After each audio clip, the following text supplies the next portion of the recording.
All right, we are recording, y'all. Oops, somebody has more than one, and so there's an echo. There we go. Perfect.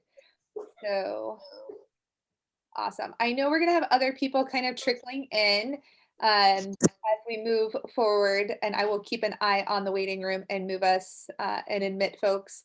But we are going to go ahead and get started. So welcome y'all to the December HIPAA Huddle. This has been a great year of HIPAA Huddles. I am so excited and so grateful to every single person that attends these huddles and makes them as special as they are, a great learning and networking event for all of us. So before we get started, I do want to mention again that HIPAA has launched a new podcast called Armchair HIPAA. Like I said, next week, Sharon Kemowitz, who is one of our guest experts, will be the guest on Armchair HIPAA. So if you haven't checked out Armchair HIPAA, you can check it out wherever you listen to podcasts. And if you are interested in being a guest on the podcast, please email Bethany. Her email address is right there, or you can give her a call. There is her phone number. So the podcast is meant to be for compliance officers by compliance officers. So we want to talk to you and tell your stories on this podcast. I also want to announce that we are going to have a series of special HIPAA huddles starting on December 29th to go over the new proposed changes that the OCR has put out. Erin McLean is a healthcare attorney based in Montana that is going to be our guest on that huddle series. So before we get started, I want to let you guys know that this call is being recorded. This month, again, we have invited industry experts to present on patient rights. So we have Sharon and Dina with us today. So thank you guys so much. Another thing, because the HIPAA huddles are meant to be collaborative, your mic is not muted. So you can choose to mute it when you are not talking, and then unmute it when you want to say something. Also, your video is turned off when you first enter. You can choose to turn it off on when you're speaking if you want us to see your lovely face. And then lastly, before we get started, is the more you participate, the more we all gain. So this is not a webinar. This is a huddle. We are meant to collaborate with one another and learn from each other. So please participate as much as you possibly can. We would love to hear from you. With that, I am going to introduce our amazing experts. So we have Dina, who is a healthcare attorney. She works primarily with FQHCs. Let's see here, sorry. So prior to opening her own practice, she served as the general counsel and chief privacy officer at one of the largest FQHCs in the country. Before her in-house role, she was a partner at a regional law firm where she served as the chair of privacy and cybersecurity. So she is an amazing healthcare attorney that's going to have a lot of value to add. Then we also have Sharon, who is our other amazing healthcare attorney today. So Sharon's career has spanned healthcare and insurance both in-house and as a regulator. So she's going to have amazing insights today. Before she struck out on her own, she was the assistant privacy officer at Fresenius Medical Care, which is one of the country's largest dialysis units, if you guys didn't know. So we are very, very fortunate to have Sharon with us today as well. Oops, where are my questions? I think I'm sharing the wrong slide deck. Oh my, before the questions got added. Give me a second. This is embarrassing. This is how you know that things don't always go as smoothly as we want them to. Here we go. This is the right one. And now we're going to share this. And now I have it on the right slide deck. There we go. Sorry, I just added in the questions today because I wanted to give everybody an opportunity to get their questions into us. So we have 4 questions that were asked of us today that we're going to start with. So the first one is for, I'm going to ask Sharon to answer this question. So that we received, which is, what is the designated record set? Did we lose Sharon? Oh, Sharon, you're on mute, Muted. which is the quote of 2020. There we go. There we go. Sorry, I was just trying to be quiet while you were speaking. Sorry. Thank you again for having me, Sarah, and hi, everybody. It's good to be back on the HIPAA huddle. A designated record set is one of the defined terms in HIPAA, and it's a group of records maintained by the covered entity, which includes medical records, billing records about individuals, and it also includes enrollment payment, claims adjudication, case or medical management record systems maintained by or for a health plan, and then these have to be used in whole or part by the covered entity to make decisions about the individuals. Now, a designated record set that is based, so you could summarize it, it's saying it's your medical and billing records and anything used to make decisions about the patients. Good practice is often to define it. So you would define what you consider to be in your medical record and what you consider to be in your billing records. And I know that's a pain point for many institutions because it's not a lot of time of the day to actually document what is the medical record.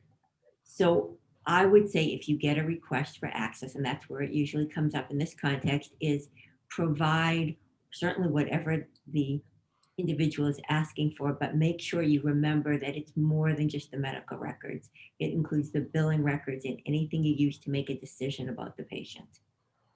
Right. So why is defining this so important when we're looking at patients' right to access their own medical records? Why is it so important to define and understand what the designated record set is?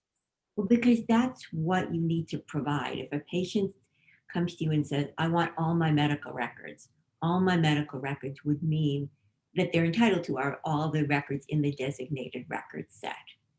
So for example, there's cases where part of information has been provided and that's not sufficient. And the patients don't necessarily know what is in their record. That's why they're looking for access to find out what information you might have about them. So it's, you want to make sure to be overly inclusive, to include anything that has to do with the decisions you're making about the patient. And it gets complicated as to whether or not, if you got information from another provider, whether that is considered part of the medical record. But I think having a definition or at least a working definition for your organization is, step one. I would definitely agree with you there. Dina, did you have anything to add? Just that it's probably just as important to understand what's not part of the designated record set. So you're not providing or producing things that you don't need to. Things like quality information, your incident reports, right? If you have an incident reporting process, and just because it discusses what happened with a patient doesn't mean it's about that patient for that patient's care. So as Sharon mentioned, it's a record that you use to make decisions about the patient with. Your incident report doesn't fit into that category, or any of the other quality or assessment documentation, business planning, those sorts of things, even if for some reason the patient is referenced or mentioned in one form or another, that does not make it part of the designated record set. Right. So another thing, when we're talking about patient access to their records and the designated record set, what about substance use disorder information as well as psychotherapy notes?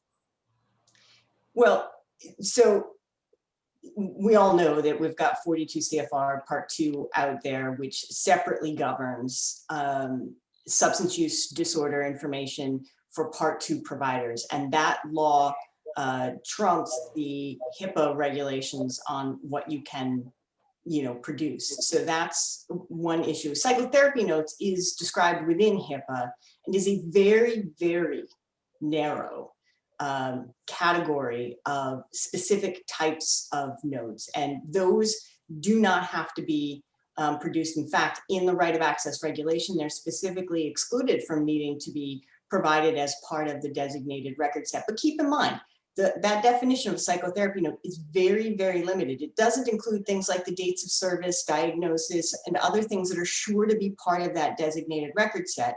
So psychotherapy notes are only going to allow you to carve out that very narrow category of notes that meets the definition of psychotherapy notes. You'd have to produce everything else related to that patient. Yeah, I think that's very important to discern, right? Because I think one of the biggest problems that covered entities are having, especially smaller ones like clinics, FQHCs, critical access hospitals, and small short-term acute hospitals, is their medical records departments are so overwhelmed that understanding what their designated record set actually is one thing, and they, for a lot of them, they understand that. The problem is executing that, which kind of leads us to our next question, right? Which is that we are overburdened with records requests. They are coming at us from everyone: lawyers, life insurance, patients, family members, payers. So this says we are an FQHC. We have a records department, but only one person in the department. There is no budget to hire additional staff. How do we keep up? So this is like not so much like a a question over what the regulations are, but more of a question on process. When you have a lot of requests, but only one person in the HIM department, or what they're calling a records department, you know, how are they supposed to keep up with those requests? That's a huge problem I see in a lot of small organizations. I would add that larger organizations also have those problems. Exactly. Well, I think the goal here, and we've all known, recognized that this year there's been incredible enforcement around right of access. I think the goal has to be, when you're dealing with records requests, is you have to make a good faith effort and do the best you can under the circumstances, keeping in mind that the right of access actions are all about patient requests for information, because the right of access regulation is about a patient's request to either get their own copies or their request that you send copies to somebody else. So certainly prioritizing patient requests for information and staying in touch with the patient. You know, I've looked at all of these enforcement resolutions that we've seen, and in 90% of them, the provider either had no communication with the patient whatsoever, or didn't provide the appropriate response or timely response. Look, folks, these complaints are all based on a patient complaining to OCR. If they're not upset with you, they're not going to complain, even if you're not 100% in compliance with the rule. 100% compliance isn't going to happen. You have to do the best you can, communicate with your patients about where you are in the process. If you're having trouble with, let's say, archived records that you're having trouble locating, provide what you can as soon as you can, and then keep following up with them. If you keep your patient, you know, in the loop with what's going on, they're not going to file a complaint. And then if you happen to hear from OCR and they say, hey, look, we've received a complaint, please pay attention to that notice. I will say that there have been 12 right of access resolutions so far since September of 2019, 10 in this year alone, from September 2020 to December of 2020. Half of those involved the provider getting a technical assistance letter from OCR saying, hey, look, we heard from a patient that you weren't providing records. We're going to give you some educational material on what your obligations are. Please make sure you comply. We're going to consider this matter closed. No need for you to do anything. So in half of those enforcement actions, the provider didn't do anything with that technical assistance letter, and the patient complained again.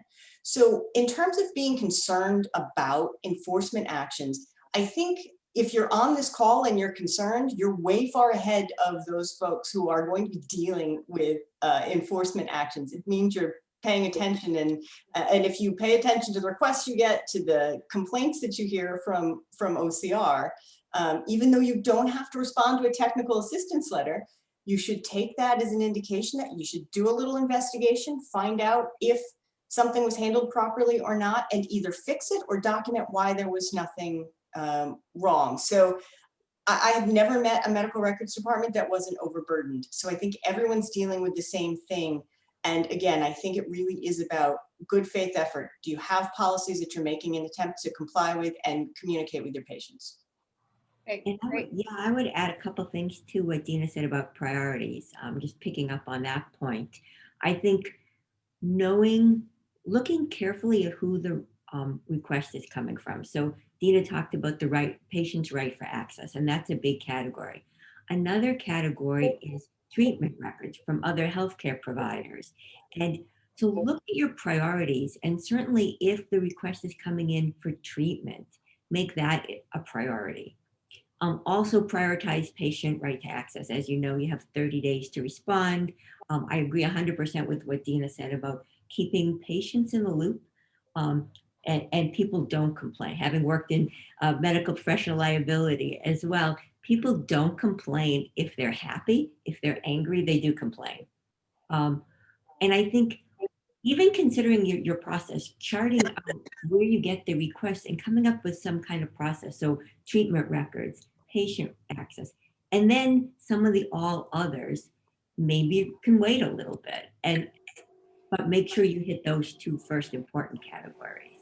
And that will maybe have you feel less overwhelmed that they're just coming in from all different directions. Right, that's actually really good points, you guys.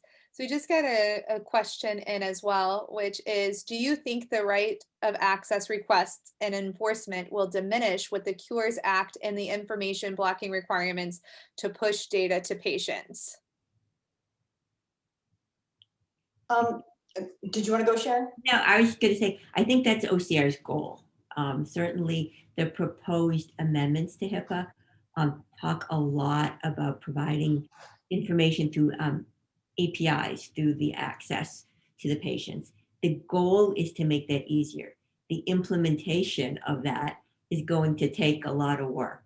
I mean, I was laughing when you get to the end of the proposed regs and the OCR gives timeframes for how long they think it would take a healthcare organization to get these things done. It's like new policies and procedures, 75 minutes total. Like they never worked with in an organization or worked with people. It's just, so I think it will make it easier, but I don't think we're there yet, for sure. I mean, thinking about how many different APIs and different patients are going to have different apps that they're going to want to connect to. I just don't see it becoming easier in Right. the near future. And there's a plethora of well, now what the OCR is defining as personal health applications, right? There's a plethora of those out there, like unlimited numbers, it seems, and new ones popping up all the time. And with the information blocking requirements, there is that API requirement and that regulation as well. But the problem is going to be is it's not the covered entity that's going to be creating those APIs. It's third-party web developers and application developers that are creating these personal health applications that are going to be responsible for complying with this. And I think that that's going to be where the challenge really lies. Yeah, and I think we're actually going to see an increase in enforcement in this area in the short term. And I think that's for a couple of reasons. First, folks are going to get comfortable with the information blocking rule, which doesn't technically take effect for providers until April of 2021.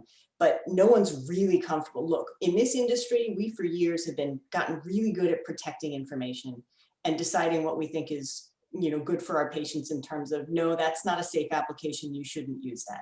Well, everyone's been really clear now that if the patient would like you to transfer all of their data to the single most unsecure application anywhere, that you have to do that unless it compromises your system.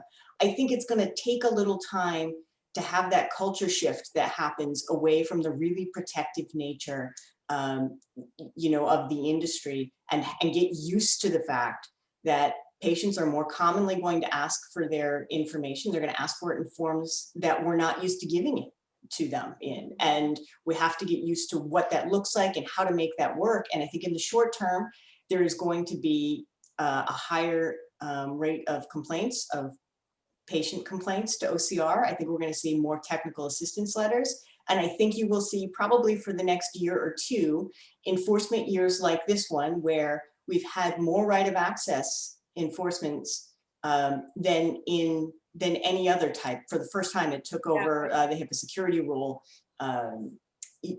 alleged violations. So I think that ultimately this hopefully results in a reduction in the number of enforcement actions for right of access. But I think in the short term, it's probably going to turn up the heat a little. And I think they also need to consider differences in people's ability to use technology. So whether it's people who don't have access to technology older patients, there's still going to be a request for paper records, no matter what, for the foreseeable future. Right. So we have a couple more in the chat. So Brenda says, as a health system, we have to push a lot more data to MyChart, which is the Epic patient health record. So I think it will help with access, but create issues with amendment. Then Aaron responded, right, patients are going to want this information for many purposes, and it seems the OCR intends to enforce patients' rights to do so. And I think that's absolutely correct. So you guys in the chat box, you guys can also unmute and actually speak with us if you want to. Making sure we don't. Hey, Sarah. Yeah, hi, Michael. Hi, good morning, and good morning, everybody. Morning. Or maybe it's not morning over there. It's morning here. I just wanted to, going back to number 2, talk about some of the logistics there. By the way, I love what Dina said. I think that's so true. I always tell people the people who are most worried about this stuff are the people who have the least to worry about. If you're here and you're worried about this stuff, you're, as Dina said, you're ahead of the game. So that should make you feel good. I think I just want to throw out there just an idea, and this isn't going to be a fit for everybody, but there are companies who specialize in this. There are companies who will provide your records management as a service, and that's something that organizations should be thinking about. Organizations need to think about outsourcing this stuff. A sound outsourcing strategy in general, I think, is critical for running a clinic or a hospital these days. It's really hard to do it all yourself. So it's something to think about.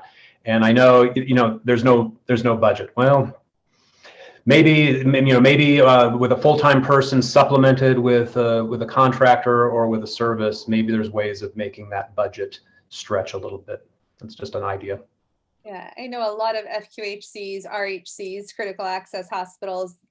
So these clinics that work in underserved areas, like despite their HPSA designation, they in subsequent financial assistance from the government, like they still struggle with budget a lot. But that is a good point, Michael, that may be someplace for them to go. So let's move on to our third question, which is a big one, right? So why is the OCR focusing on right to access? It seems most of their enforcement this year and the majority of the new HIPAA rule is focusing on this. So Dina, do you want to provide a little bit of history for us here? Yeah, well, put this sort of in context. OCR has had its eye on the individual right of access for a number of years, and it started in 2016 when they issued 30 pages of guidance that went really under the radar for the most part.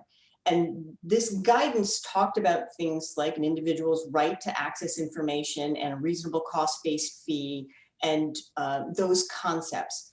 And then in 2018, they launched a campaign of videos targeted at patients on YouTube on what you have the right to get access to. And they specifically were looking to educate patients. Again, all of this goes back to the government's thought that the more that patients have access to their information, the easier it will be for them to get their care coordinated and the less expensive healthcare will be. So that's where this whole thing sort of came from to begin with. And so they were marching towards that in 2018 with the videos. And then in 2019, I think it was in April, OCR issued some FAQs on the use of these apps, the APIs that we've been talking about, and saying, listen, providers, you've got to give information to patients in the format that they want it in, even if you don't think it's a safe application, that's their right. And so there was an FAQ on that issue. And just around the same time, OCR then announced that it was starting an enforcement initiative around right of access. So that was around the spring of 2019. Then we saw the first right of access settlement in September of 2019, the second in December of 2019, and we saw 10 so far this year. So in total, 12, but this really started back in 2016. A long time to be going over this, right? So Sharon, do you have anything else to add to this question? I think also from OCR's point of view, it's in some way, some of these cases have been low-hanging fruit. as Dina mentioned, they sent technical assistance letters out and they were ignored. They got second complaints. The OCR doesn't need to do a lot of investigation to go after these type of cases. They don't need to find out why there was a breach, how there was a breach, who was affected. Patient asked for records, didn't get records. Easy to issue an enforcement action. And of course, and don't forget, whenever there's an enforcement action, the OCR opens the door to all of your policies and procedures. So a common theme is you may have not given your patient their records in a timely manner. And all of a sudden the OCR is saying, where's your risk assessment? Where are your policies and procedures? You haven't implemented the recommendations to beef up your security. All these things are a can of worms for the OCR based on a couple of patient complaints that they didn't get records. So it was a very easy way for the OCR to issue a whole lot of enforcement actions. Oh. My cynical view. Right. No, I completely agree. I mean, and so there were two cases actually where the right of access opened up a plethora of things, right? So one was, and both of these happened in November. So one was the timely access to the patient records led to a proper denial of access to psychotherapy notes. And then the other one opened up like transmission to third party complaints. So, and those, by the way, were some of the larger punitive damages that were, or punitive fines that were assessed to these organizations. So one was $65,000 where the organization failed to provide timely, so I'm reading it off of the news article that Erin McLean sent to me just a few minutes ago, but failed to timely provide a patient's medical records to a third party in a requested electronic format. The rights to include the right to have electronic records timely transmitted to a third party. Investigation determined that the covered entity failed to monitor those timely requests, and the records were received 6 months after the initial request. So that one was kind of a larger one, right? So we have to, like, going back to kind of the second question that we just answered is, although we can prioritize patient records to patients themselves for treatment, it's very important for us to still consider those third-party requests, because like Sharon said, it'll open up additional like a can of worms for the OCR to start digging through. And I think it also ties into the second question and what Michael said about the budget to handle the process, because the fines in these cases are all over the map, and you can't always tell why certain fines were agreed to. And these were all resolution agreements. The parties came to an agreement on what the fine was, what the corrective action plan was. But, and in some cases, OCR takes into account the size. I think sometimes they take into account what they think the organization could have done. So if it's a large organization that didn't manage this process properly, or a wealthy appearing organization based on their investigation, they're going to fine you higher than you may think. So putting your money up front and hiring that additional staff may save you millions of dollars, plus having all the reporting obligations to OCR. Absolutely. To follow up on the size of the fine, one other factor that really has, and of course, as Sharon points out, these are all settlement amounts, so they're not technically CMPs, but it is how often OCR tried to get in touch with you and you didn't respond. So certainly those instances where technical assistance letters were ignored, they took that into account, but there were 2 or 3 matters where OCR placed multiple telephone calls and sent multiple letters and got nothing from the provider. And one of those ended up in a 6-figure settlement amount. And I'll tell you, so the settlement amounts on these matters are generally lower than they are in, let's say, HIPAA security rule issues, because of the potential impact is on one patient as opposed to many.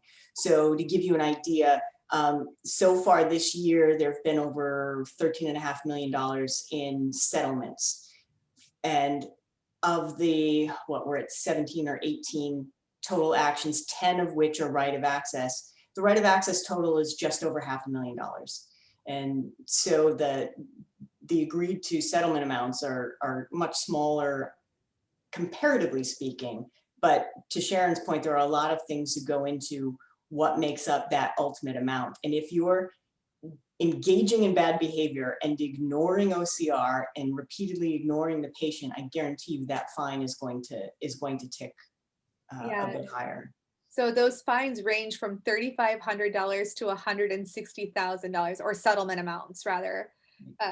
So it's impressive the different how broadly it varies. Well, I So believe the $3,500 amount was a solo practitioner. Yep. And so $3,500 to her was just as painful as $160,000 to the hospital that got the $160,000 that agreed to pay the $160,000 settlement.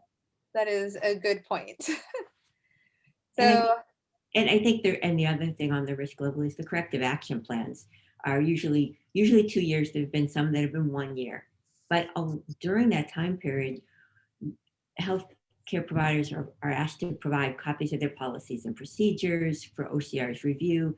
There's increased reporting requirements. So there's a lot of work involved during that period of the corrective action plan as well. So again, get your ducks in order if you can in advance. and I think the most important thing Dina and Sharon both have mentioned is if you receive that technical assistance letter or a phone call from the OCR, just don't ignore it. That's probably the best piece of advice. Like, they're not going to go away because you don't respond. You know, Sarah, I'd like to ask those on the call what their practices are when they get a technical assistance letter in. Wondering, are folks using do they have a policy for how they handle these things when they come in? So Brenda says, always respond. Good. That's Glad to hear. Again, this is the crowd we don't need to be talking to about what to do when a technical assistance letter comes in. You all know what to do. I know. So a lot of the folks that are part of the HIPAA huddle are here because they take it seriously. So, or they're getting started on their HIPAA journey and they want to know how, like, best practices to get there. So we even have a few retired folks that just want to stay on top of things. So And I can add, coming when Sarah had said in my bio, I worked for a business associate first. So when I first came into a healthcare organization, I had never heard of a technical assistance letter. So I think that's an important key point, is that your staff who is receiving the mail needs to know that these are important. They're not just FYIs. Because the HIPAA, if you can read the policies, you can read the regulations. There's no discussion of what a technical assistance letter is and what you're supposed to do with it. So for the most part, it says, we've closed your case. So it's very easy to think, okay, we're done. But that's not the case. And certainly if the OCR is contacting you, asking for information, you're getting the phone calls, then you need a process to respond. And I also recommend a process, because you want to make sure that the right people are responding, and that, to the extent, in your organization that legal is involved, your compliance folks, not just whoever happens to open the mail, which is what sometimes happens in these things. that's a good point, Sharon. Yes, make sure that the mail gets to the appropriate person, either your legal department, your compliance department, your C-suite, somebody who is actually authorized to take action. So awesome. So we have one last question, which is, what are other cause or critical access hospitals doing to verify the records requests are properly processed? Our biggest struggle is verifying paper requests for records. Payer requests simply take longer than any other request type. Do payer requests fall under the same 30-day time frame? I would love to hear from other cause on how they are handling this. Eileen, we will get to, before we answer that, let's actually answer Eileen's question. She just popped in and asked, do these technical assistance letters get addressed to the CEO? Yeah, that's part of the challenge, is that they're just addressed to whomever that OCR can identify as someone who may be. Sometimes they're even generically addressed to the privacy officer. And that's part of the problem. I've had clients that the letter sits in the mailroom for 3 weeks because nobody knows who to send it to. So there's no standard protocol for how they get addressed. I believe that OCR looks to try to find a privacy officer. They may go as far as to go on the website to see if they can locate a name and address, but it's oftentimes not available there. So it may be generically addressed to privacy officer, such and such clinic, and your main address. Right. And I wonder if this is one of the reasons why in the new proposed changes that they're actually changing the notice of privacy practices to include like having that contact information there.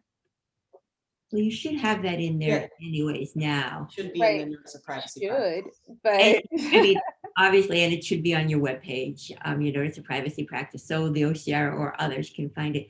I think it's also a training thing. I think a training point. When you're training your folks on HIPAA, it's in addition to the usual, wherever you're getting your training materials from, you need to make sure that people know how to implement it in your organization.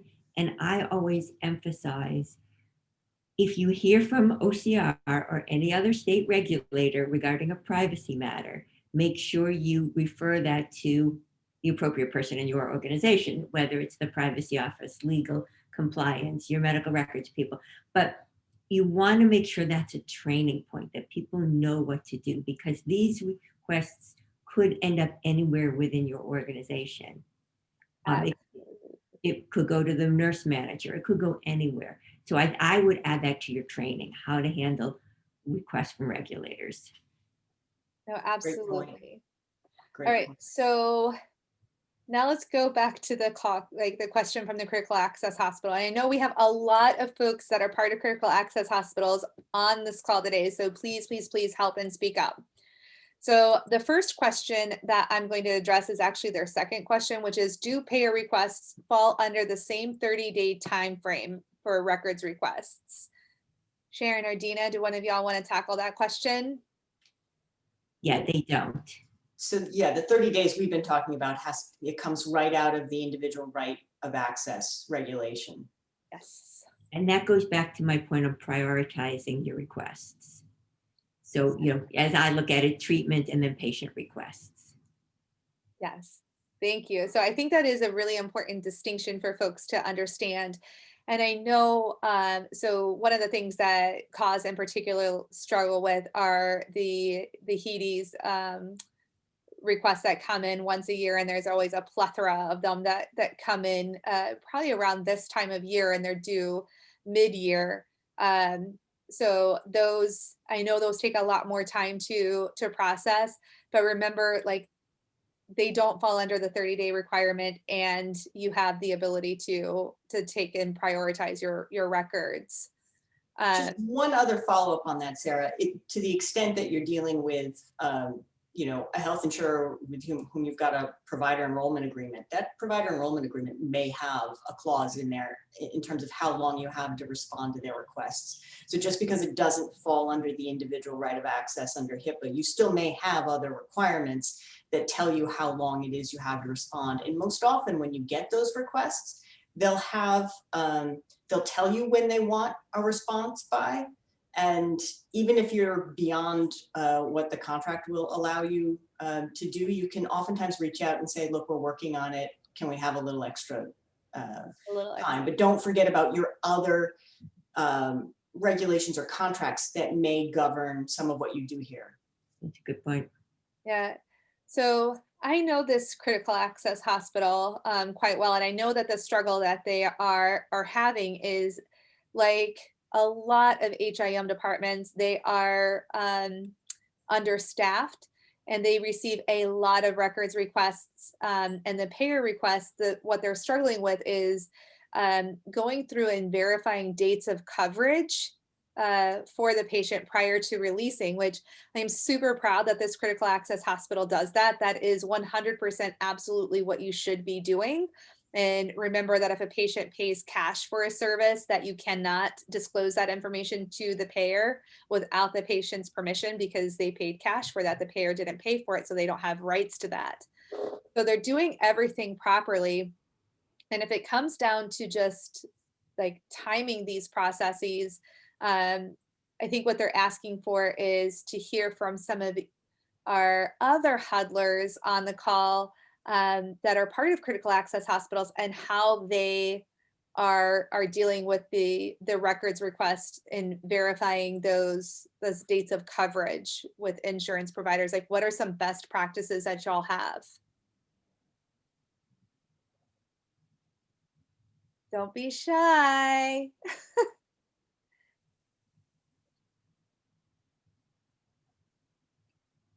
So I will scroll through and I will find critical access hospitals to call on. So does anybody have anything that they want to say? No. Let's see here. I really don't want to call people out. That makes me feel bad, like a teacher.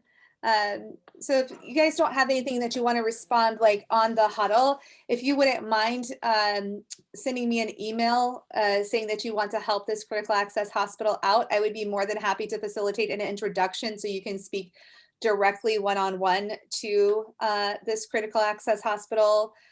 So it's the director of HIM that actually requested this question. So let me know separately then if you're willing to provide some of your best practices so I can put you in touch with your colleague looking for this help.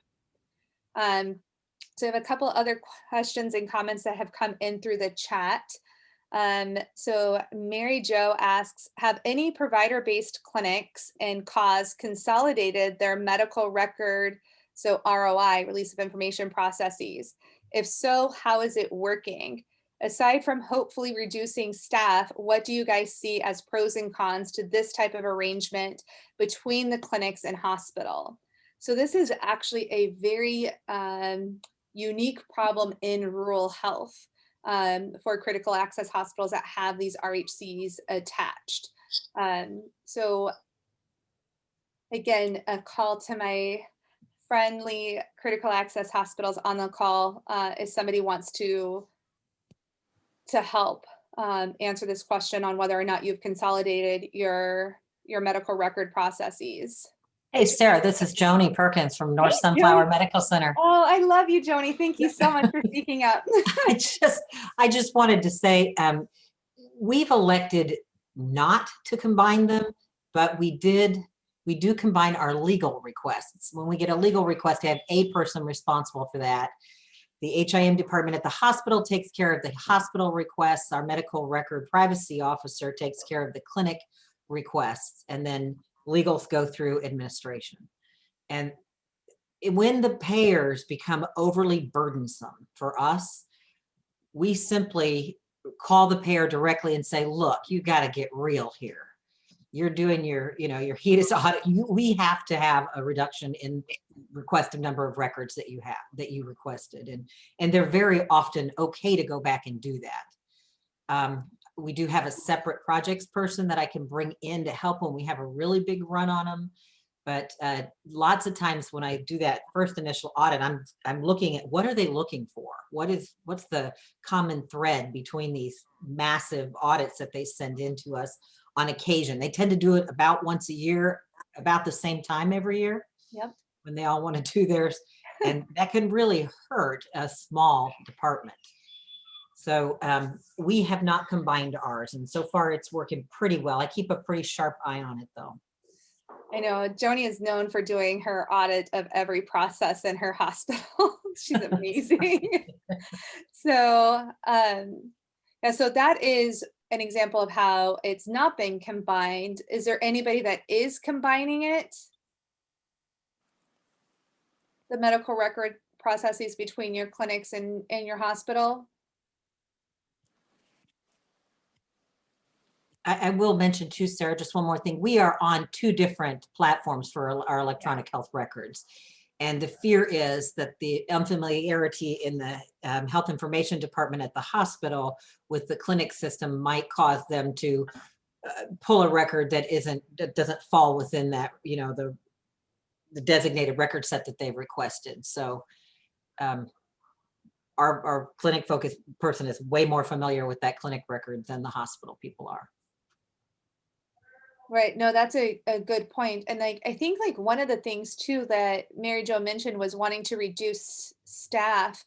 I think that what you're going to find is that you're not going to be able to reduce um, the staff all that much, if at all, because the number of requests are still going to remain relatively constant, and you'll have fewer people processing the requests then, and so you have a bigger risk of error. I think that one of the cons would be maybe, or one of the pros rather, would be better oversight if it is combined, because then you have one department where it falls under. But it looks like Pat just said that they do combine it and it's on 2 different platforms. Pat, do you want to elaborate? Well, I will say that's very difficult to oversee. If you have two other, if it's the clinic versus the hospital, the medical records, and by us combine them, it did provide us better oversight. You see, that's what I was thinking the biggest pro would be, was the better oversight. And so I think that at North Sunflower, Joni is really, really fortunate, and one of the rare things that I've seen from critical access hospitals, and Joni is the compliance officer. That is her whole role, which a lot of times in critical access hospitals, we see that role divvied up between multiple folks, or one person is in they're the compliance officer and the HIM director, or the security officer and the IT director. So Joni has that advantage, really, that she's lucky enough that she is the compliance officer at her hospital. I think at other critical access hospitals, to your point, Pat, it is probably best to have them in one location. So, and I know Mary Jo quite well too. So yeah, Mary Jo, I'd be happy to talk to you about this as well, and provide some insight to you as well.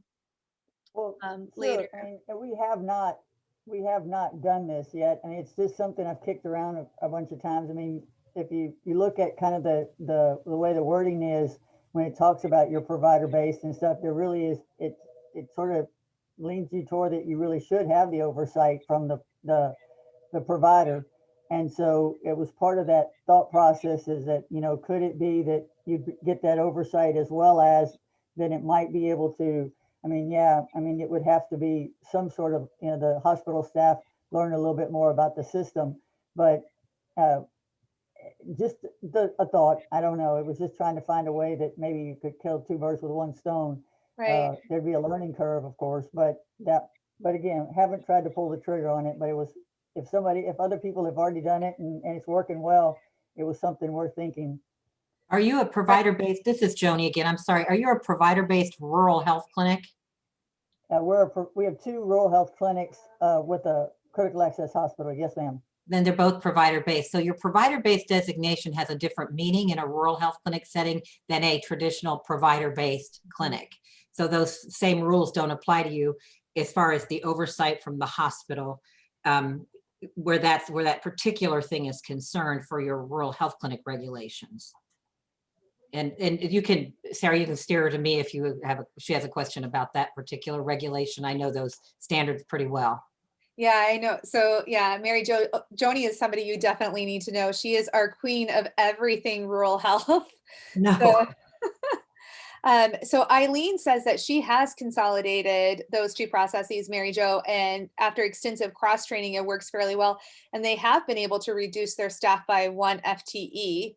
Would be very interested in knowing how you did the training to reduce staff, Eileen. Like, if you want to speak up on that, that's impressive that you were able to actually do that. Well, it was a lot of work, but I've only been with this facility for just under 2 years. And when I came in, they were getting ready to, clinic and hospital were getting ready to combine onto Epic. Prior to that, they were not on the same platform. So then just the concept, we're not a rural health clinic, just a provider-based, we just do a provider-based clinic.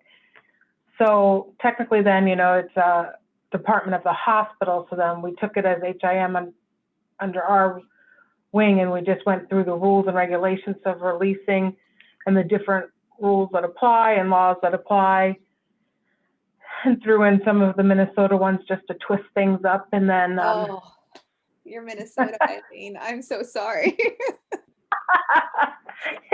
It keeps me well, either young or old, depending on the day. But so it's just worked out well. There are still a lot of questions at times and things that are confusing, and I'm certainly not an expert. I have to look it up and stuff to find some of these issues, but for the most part, it goes well, and it was just able to, instead of separating them out, then one was able to do a whole audit that came in. If they were looking for clinic, they were able to do clinic and the hospital at the same time. So everything goes out quicker, and they're not waiting. Okay, so Eileen Murat is asking, why is Minnesota difficult? Just curious. And which other states? They just like to be strict. They have a lot of their medical record rules are stricter than the federal rules.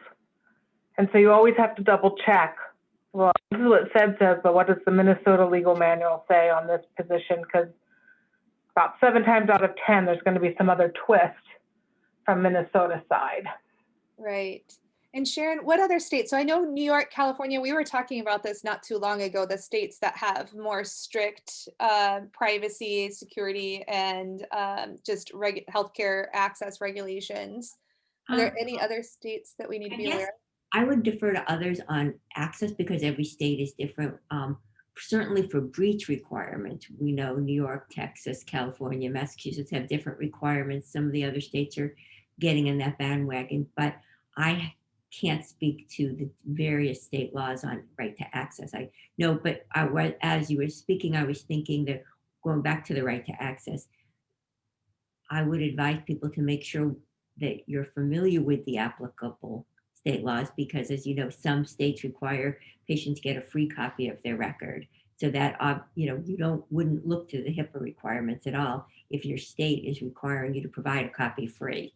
And states may have certain time limits that are shorter than HIPAA. Absolutely. So definitely check with your state regulations, like for pretty much anything you're not sure about. Check the federal regulation, check the state regulation. Because also too, when you have a breach, your state can actually assess a corrective action plan and a punitive settlement as well. So make sure that you're checking your state too. So we have time for one more comment that Lena Hale made to Mary Jo's question, which is, our hospital is not critical access, but we do have a hospital-based rural health clinic. The hospital receives requests for clinic records more and more often. We usually send those requests to the person at the clinic who handles the records release, because the clinic records in our system are so much different from the hospital side records, even though it is the same system, Athena. For a long time, we were not able to access their records on our side. That is I think that's a pretty good process, Lena. So especially, and again, like, I know Joni is much more versed on the rural health requirements, but I think that sounds like pretty sound, at least from a HIPAA perspective, to do it from that workflow. So thank you so much for your input. So we just have a few minutes left. So I did want to take the opportunity to let you guys know that effective and efficient compliance management is not a myth, nor is it a burden. Automate and simplify your compliance management with HIPAA. Not only do we have these monthly HIPAA huddle calls and the podcast, we also have a compliance software that can help you effectively manage your compliance.